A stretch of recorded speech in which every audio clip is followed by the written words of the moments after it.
Je me trouve au stade Iba Mar Diop où vous le voyez, c'est très calme. Alors les gens sont arrivés tôt, avant même l'ouverture des bureaux de vote, ont accompli leur devoir et sont rapidement repartis chez eux. En revanche, au centre de vote que je viens de quitter, eh bien, il y avait une forte affluence. Donc vous voyez, cela dépend vraiment des centres, d'un bureau à l'autre, cela change d'un quartier à l'autre.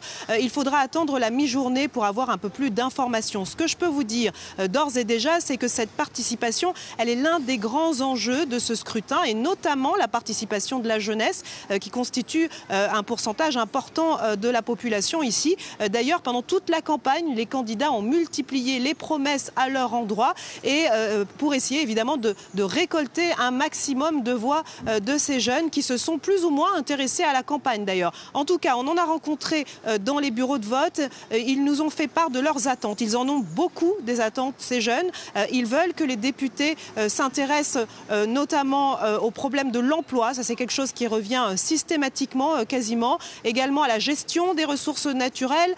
Ils nous ont parlé du cadre de vie, de l'assainissement. Également, donc, beaucoup de l'éducation. Plus d'écoles dans certains quartiers, notamment donc, dans les quartiers de la Médina où nous nous trouvons. Voilà ce que nous ont expliqué pas mal de ces jeunes. Autre enjeu du scrutin, vous l'avez évoqué, c'est bien sûr de savoir s'il y aura une cohabitation ici au Sénégal. L'opposition l'assure. Elle a fait campagne sur ce thème. Ils veulent imposer une cohabitation à Macky Sall et faire barrage au projet qui lui prête de troisième mandat pour 2024. La majorité, de son côté, entend bien conserver sa majorité justement absolue au Parlement. Elle met en avant pour cela les réalisations du président Macky Sall et demande aux citoyens de voter donc pour la continuité. Donc c'est vraiment le bras de fer entre cette opposition et le pouvoir qui est l'enjeu de ce scrutin à 20 mois seulement de la présidentielle 2024. Merci beaucoup Sarah Sacco pour votre analyse.